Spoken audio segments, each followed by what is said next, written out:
Hey guys, welcome to this brand new video. आज इस video में बात करेंगे इन्फ्लेशन के बारे में। What is this inflation? Inflation आपकी मनी पर क्या इफेक्ट डालता है, स्टॉक मार्केट के ऊपर क्या इफेक्ट डालता है, इन्फ्लेशन का कारण क्या है, इस बारे में हम बात करेंगे। चार बातों हम बात करेंगे, बहुत इंपॉर्टेंट बातें हैं। ये वीडियो मेरे चैनल की सबसे इंपॉर्टेंट, सबसे इंफॉर्मेटिव वीडियो होने वाली। वीडियो थोड़ी सी लंबी हो जाएगी, थोड़ा सा पेशेंस के साथ इस वीडियो को देख लेना। वीडियो में एंड में आपको बहुत इंफॉर्मेशन मिलने वाली है।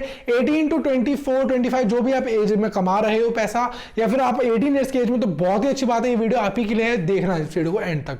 ओके, तो शुरू करते हैं। इन्फ्लेशन क्या है? बिल्कुल बेसिक डेफिनेशन में बात करें, एक बड़ी डेफिनेशन है महंगाई का बढ़ना। बस महंगाई के बढ़ने को इन्फ्लेशन बोलते हैं। हर साल जो कि आपकी चीजें महंगी होती है, बेसिक यूटिलिटीज महंगी होती है, आपकी पल्सेस, आपकी वेजिटेबल्स, फ्रूट्स, जो है ना, आपके पेट्रोल डीजल का भाव, आपके घर के cream, biscuits and shampoo, Harpic, ये नॉर्मल जो एफएमसीजी सेक्टर की जितनी भी चीजें होती हैं, ये जितना भी सामान होता है, ये महंगा होने को ही इन्फ्लेशन बोलते हैं।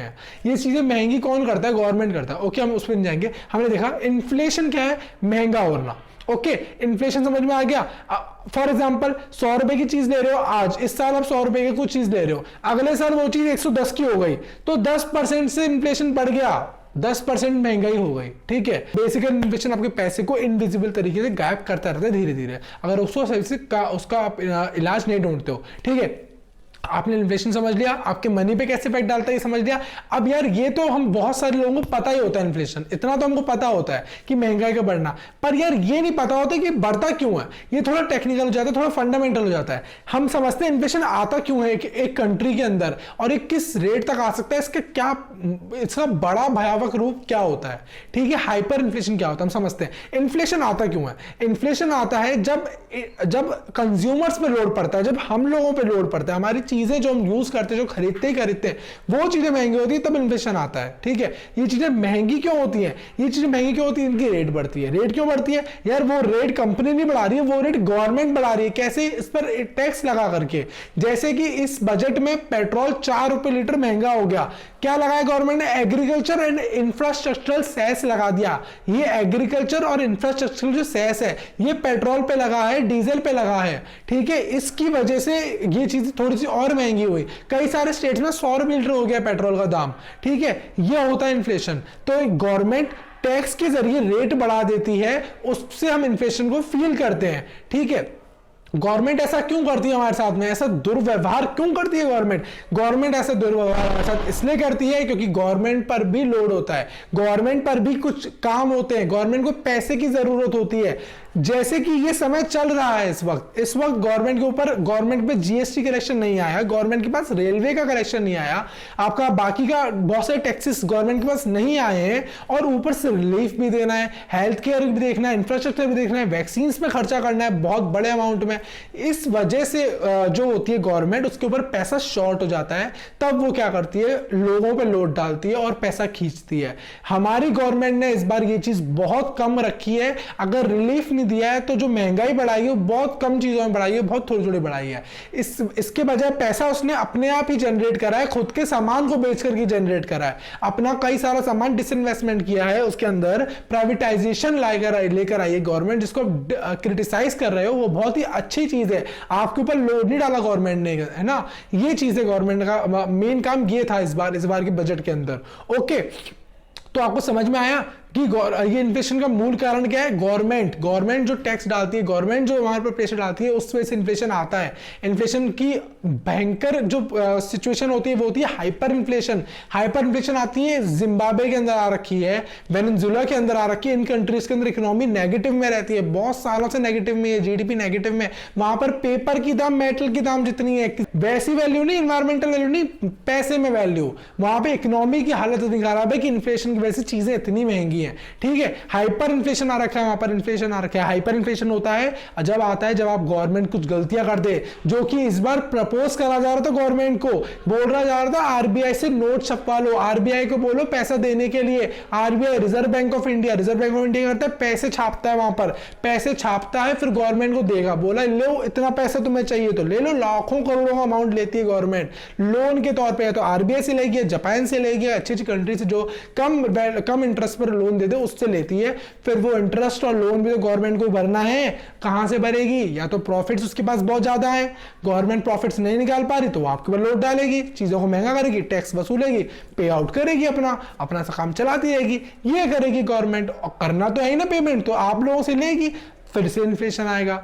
हमने समझा है पहला कारण डिफिसिट यानी कि लोन ऑन द गवर्नमेंट, ठीक है। दूसरा कारण पॉपुलेशन का बढ़ना, जब पॉपुलेशन बढ़ेगी चीजें कम रहेंगी, चीजें कम रह जाएंगी, आलू तो उतना ही उग रहा है, पॉपुलेशन बढ़ती चली जा रही है तो आलू महंगा होएगा, प्याज उतना ही उग रहा है, पॉपुलेशन बढ़ती जा रही है तो प्याज महंगा होएगा, या केमिकल्स आना शुरू हो जाएंगे, फ्रूट्स उतने में, फ्रूट्स में केमिकलाइजेशन होता भी हमको पता भी है ना, पेट्रोल की कीमत बढ़ती है, पेट्रोल, ठीक है। इन्फ्लेशन से ये होता है। और क्या होता है इन्फ्लेशन का कारण? कारण पे बात कर रहे हैं हम इस वक्त, क्या होता है ये नहीं बात कर रहे। क्या है? सप्लाई, जब पैसे की सप्लाई, जब इकोनॉमी दिखती है पैसा आ रहा है, लोग खर्च कर रहे हैं, तब हम बोलते हैं इन्फ्लेशन आएगा, क्योंकि इकोनॉमी दिख जाता है पैसा आने वाला है, चलो थोड़ा सा वसूला जाए, ठीक है। हमने बहुत शॉर्ट में जल्दी में समझाने की कोशिश करता हूँ, कुछ सबको समझ में आएगा। इन्फ्लेशन की डेफिनेशन पर बात कर ली हमने, इन्फ्लेशन की कारण के ऊपर बात कर ली कि इन्फ्लेशन आता क्यों है। 3 मुख्य कारण मैंने आपको बताया, सबसे डिफिसिट सबसे मुख्य कारण है। हाइपर इन्फ्लेशन मैंने आपको समझाया, वेनेजुएला और जिम्बाब्वे का एग्जांपल दिया। अब हम बात करेंगे इन्फ्लेशन से बचा कैसा जाए। भाई बड़ी भयानक चीज है, बड़ी भयंकर चीज है,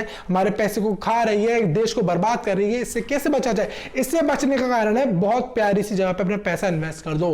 प्यारी सी जगह का क्या मतलब है? प्यारी जगह मतलब है, अगर भारत में 5% से इन्फ्लेशन बढ़ रहा है हर साल, तो अपने पैसे को ऐसी जगह पे इन्वेस्ट कर दो जहां पर पैसा 5% से ज्यादा रिटर्न दे रहा हो। पैसे ऊपर जो रिटर्न आ रही है वो 5% नहीं, 10% आ रही हो, 9% आ रही हो, 8% आ रही हो, इस तरीके की रिटर्न आ रही है, तो पैसा बचा भी रहेगा, रिटर्न्स की वजह से वो ग्रो भी करता रहेगा। कहां पे करें भाई? म्यूचुअल फंड्स में कर दो, गोल्ड में कर दो, सिल्वर में कर दो, रियल एस्टेट में कर दो, स्टॉक मार्केट में कर दो, थोड़ी सी नॉलेज हो स्टॉक मार्केट के अंदर आ जाओ, एंट्री ले लो, उसमें कर दो, ठीक है। हमको समझ में आया इन्वेस्टमेंट से हम अपने पैसे को बचा सकते हैं, पैसे की ग्रोथ भी दे सकते हैं, पैसे को इन्फ्लेशन से बचा सकते हैं। ओके, अब हम बात करेंगे कि इन्फ्लेशन की वजह से स्टॉक मार्केट पे क्या असर पड़ता है। ये भी बहुत इंपॉर्टेंट टॉपिक है, वीडियो को एंड तक देखना। वीडियो में हम देखेंगे अब कि इन्फ्लेशन की वजह से स्टॉक मार्केट पे क्या इफेक्ट पड़ता है, स्टॉक मार्केट के अंदर किन सेक्टर्स में तेजी आती है, किन सेक्टर्स में मंदी आती है, और हम बात करेंगे कि ना बबल जो बन रहा है स्टॉक मार्केट के अंदर उस पर क्या इफेक्ट पड़ता है, ठीक है। तो हम देखेंगे अब इन्फ्लेशन की वजह से, जब जब इन्फ्लेशन आया कंट्री के अंदर, ज्वेलरी की रेट बढ़ी है, गोल्ड बढ़ा है, सिल्वर बढ़ा है, कोबाल्ट बढ़ा है, निकल बढ़ा है, जितने मेटल्स हैं उनकी रेट बढ़ी है, ज्वेलरी की रेट बढ़ी है। हर बार ज्वेलरी की रेट बढ़ जाती है इन्फ्लेशन की वजह से, गोल्ड की रेट बढ़ती है। हमने देखा 2020 में चांदी 80,000 तक गई थी, उससे पहले डिमोनेटाइजेशन पर 90,000, 1-1 लाख रुपए किलो के हिसाब से गई थी, गोल्ड भी बढ़ रहा था। इसको बोलते हैं इन्फ्लेशन का असर on gold sector, silver sector, jewellery sector. और कहां पे डालती है सर? और डालती है आपके रियल एस्टेट पे पड़ता है, रियल एस्टेट पे पड़ता है इसका इफेक्ट। रियल एस्टेट की वैल्यू कम हो जाती है, कमर्शियल बिल्डिंग्स की वैल्यू कम हो जाती है इन्फ्लेशन से, जो कि हम देख रहे हैं 5-6 साल से वैल्यूज गिरती चली जा रही है इन रियल एस्टेट में। और बैंकिंग में बढ़ जाती है, यहां से लिंक होता है स्टॉक मार्केट का बबल। बैंक में जो वैल्यू है, बैंक को मजा आ जाता है, बैंक जो होता है इंटरेस्ट बढ़ा देता है, वो प्रॉफिट्स बढ़ जाते हैं, बैंक देने वाली इंटरेस्ट, लेने वाली इंटरेस्ट दोनों बढ़ा देता है। पैसा उससे लोगे तो थोड़ी सी ज्यादा इंटरेस्ट बढ़ा देगा अपनी, पैसा उसके अंदर डालोगे तो वो इंटरेस्ट को बढ़ा देगा, अब रिटर्न सबको अच्छे देगा, है ना। इसी वजह से लोग क्या करते हैं, स्टॉक मार्केट जहां पर रिस्क होती है, जहां पर लॉस हो रहा होता है उनका कंटिन्यू, या फिर प्रॉफिट छोटे छोटे हो रहे होते हैं, वहां से पैसा निकालती हैं, बैंक के अंदर डाल देती हैं। स्टॉक मार्केट में डिसइन्वेस्टमेंट किया, वैल्यू गिर जाएगी, शेयर मार्केट नीचे गिरेगा, ठीक है। ये होता है इन्फ्लेशन का असर। इन्फ्लेशन बढ़ा, बैंक में अच्छी रिटर्न मिली, लोग भागे बैंक की तरफ। 2008 के रिसेशन में यही हुआ था, लोगों ने बैंकों की तरफ मूव ऑन किया था, कमोडिटी की तरफ मूव ऑन किया था, बॉन्ड्स की तरफ मूव ऑन किया था, बॉन्ड्स की वैल्यू गिरी थी, पूरा मार्केट क्रैश हो गया था, भयंकर त्राही आई थी पूरे वर्ल्ड के मार्केट के अंदर, इकोनॉमी के अंदर। यही चीज की सिचुएशन थोड़ी बहुत अभी बन रही है, बिना फंडामेंटल्स के पूरे साल कोई रेवेन्यू नहीं, कोई प्रॉफिट नहीं, लेकिन मार्केट में वैल्यूएशन बढ़ा चला आ रहा है पूरे मार्केट का, हर कंपनी का।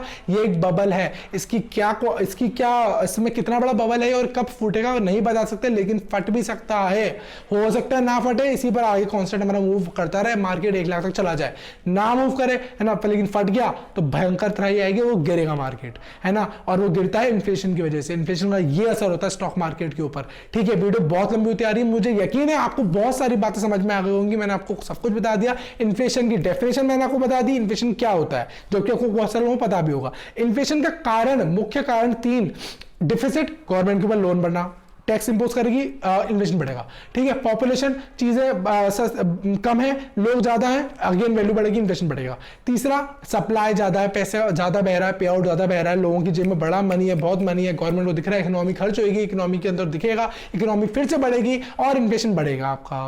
ओके, और हम क्या देखा, इन्फ्लेशन से कैसे बचा जाए, इन्वेस्टमेंट कर दो। कहाँ कर दो भाई, गोल्ड में कर दो, सिल्वर में कर दो, इन्वेस्टमेंट आप है ना उसमें म्यूचुअल फंड्स में कर दो, स्टॉक मार्केट में कर दो। इससे आप अपना पैसा बचा सकते हो, कंपाउंडिंग की मदद से बढ़ा भी सकते हो। एक ऐसी जगह पे करना जहाँ पे सेफ इन्वेस्टमेंट हो और आपके इन्फ्लेशन की रेट से थोड़ा ज्यादा रिटर्न आपको मिल रहा हो। ठीक है, इन्फ्लेशन का हमने देख लिया इतना। और क्या देखा, इन्फ्लेशन हमारे स्टॉक मार्केट में क्या इफेक्ट डालता है, किस सेक्टर में तेजी आती है, किस सेक्टर में मंदी आती है। FMCG sector, jewellery gold sector, banking sector ऊपर जाते हैं, आपका रियल एस्टेट नीचे आता है, ओवरऑल मार्केट में आईटी सेक्टर नीचे आता है, मेटल सेक्टर नीचे आता है, बहुत सारी कंपनीज के शेयर गिरते हैं, मार्केट गिरता है, अच्छे खासे लॉसेस होते हैं। लेकिन अगर आपका मनी इन्वेस्टेड है उसमें अच्छा खासा, तो आप डरना मत, आपको निकालना नहीं है तो डरना मत, वापस बढ़ेगा, मार्केट ऊपर जाएगा। इन्फ्लेशन के चक्कर में डर मत जाना, अरे भाई 20% गिरा, 30% गिरा, मैं तो बर्बाद हो गया, ना ना ना ना। 2008 में जब गिरा था मार्केट तो लॉस राकेश झुनझुनवाला को भी हुआ था, लेकिन उसने डिसइन्वेस्टमेंट नहीं करा,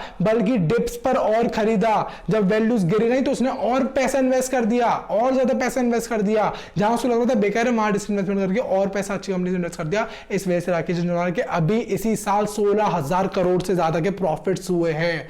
ये असर होता है इन्फ्लेशन का। इन्फ्लेशन को पॉजिटिव में यूज भी कर सकते हो आप, क्राइसिस को पॉजिटिव में भी यूज कर सकते हो, अगर आपको फंडामेंटल और टेक्निकल नॉलेज बहुत ज्यादा है। ठीक है, इसी के साथ वीडियो को खत्म करते हैं। थैंक यू, वीडियो में बहुत मेहनत लगी है, प्लीज वीडियो को लाइक कर देना, शेयर कर देना, चैनल को सब्सक्राइब कर देना। इसी टाइप की इंफॉर्मेटिव वीडियोस और आती रहेंगी। Okay bye.